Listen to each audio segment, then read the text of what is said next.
Minx has started to push towards the first bonus objective on Cradle of Death. And you can see he has a few troopers ready, and he has a bunch of medevacs to heal said troopers. And he's going to be pushing into the Zerg base.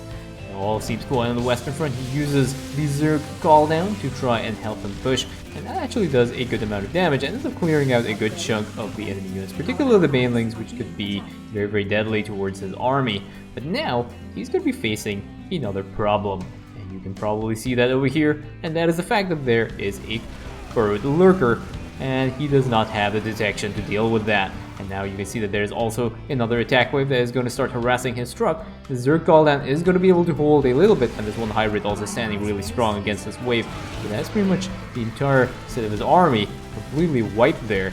And these troopers are actually going to end up surviving because that Zerg Gul'dan is actually doing its weight in gold right now. And that one lurker will end up killing off the rest of these troopers. And this is a very inhumane way to treat these random troopers, but a very humane way of dealing with these lurkers. So that is pretty much all of his army done, and now he drops a bunker call down to try and deal with his objective. Again, these Zerg are just gonna get full wrap around this area, and these troopers are also end up gonna get wiped. There are a few more. There's a rally again of these troopers to just try and keep this truck alive now, but he is dropping his troopers right into the middle of this lurker fire.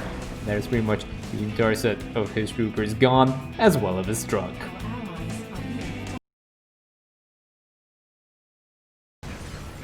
Borana has just finished purifying the 4th security terminal, and Vorazun has an army of Void Rays, and they want to try and push into Amon's base and try and clear out this area for the 2nd bonus objective. Secret Missile onto one of the Void Rays, 2nd Secret Missile onto some more of the Void Rays. Thor dealing so much damage, and no split onto any of those Void Rays, and all that is left is one measly Void Ray, who is alive for a little bit, but finally gets picked off by the little ghost on the ground.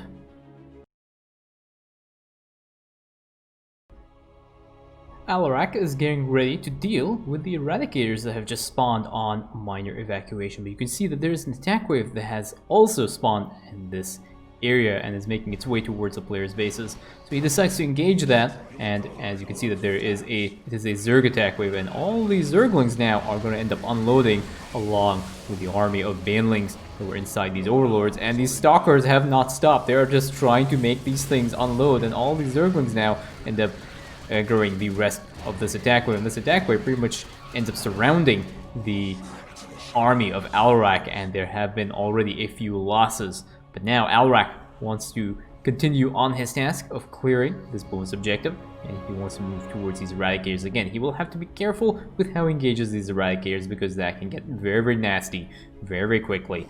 You can see already this shooty Eradicators over here, and one shot instantly takes off some more of these Supplicants. And the rest of these guys are actually poked around here somewhere. But Alarak is going to engage now. He sees the shooty Eradicator move, so he moves back a little bit, and he is going to wait for his one last Havoc before he engages his attack wave. Changes his mind, one last probe randomly pokes through, and now that Eradicator is going to get so much value right into the crossfire. Alarak's army over there, and Alarak is actually aggroing the anti-air Eradicator rather than the anti-ground Eradicator, which should be targeted first, because as soon as one Eradicator dies, the other one goes into enrage mode and will end up spamming its abilities very, very frequently. As you can see now, this Eradicator ends up going, and now this one is going to go pretty much in full attack mode, and that is pretty much all of Alarak's army pretty much dead. There's one little bit left here. Is he going to move back? Nope, he's just going to get hit by the flamethrower, and his entire army gets wiped in the process.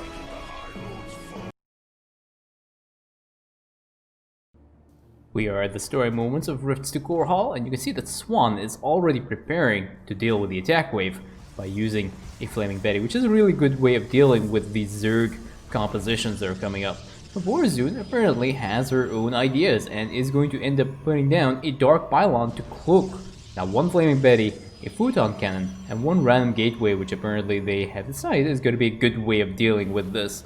And one of the issues is that this Flaming Betty will no longer aggro these Zerglings, because the Zerglings can't see that structure, which means they are going to start attacking Vorazun's Dark Pylon, picking off that one Dark Pylon, which ends up also almost supplying blocking Vorazun, and now Vorazun's Nexus is in barrel, but they use a black hole, which also does not end up catching around all of these links. And now these Zerglings are just going to end up completely attacking Vorazun's base, and now Vorazun is like, okay, GG Amon, you win. That is all because of one random dark pylon here, and that pretty much down goes the Nexus, and these Zerglings are going to end up ravaging the rest of these structures. Eventually, Swann does end up completing this mission by pretty much 4-basing as Swann.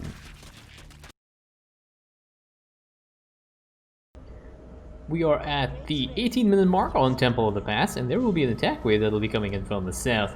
You can see that Raynor hasn't really lost very much. He's lost 2 Marauders and 9 Marines, and now he's going to be making his way and trying to deal with the attack wave that will be coming up. There is a Towering Walker's composition here, and all in all, it seems to be fine, but he has to be a little bit careful with how he engages the attack wave, and you can see there's a ping there from his ally to warn him that that attack wave is on the way. Raynor is just going to push in right there into an army of Colossi. There are a bunch of sentries that cast their Guardian Shells that ends up funneling Raynor's army right into the Colossi fire, and when he tries to micro and move his army forward, it's a little bit too late. All of his Marines are gone, and now the Hybrid Dominators are really mad, and they are going to keep casting their storms right on top of the army of Vikings that are there for Raynor. A few more storms coming down from some Marauders that had randomly aggroed the Zenith Stone.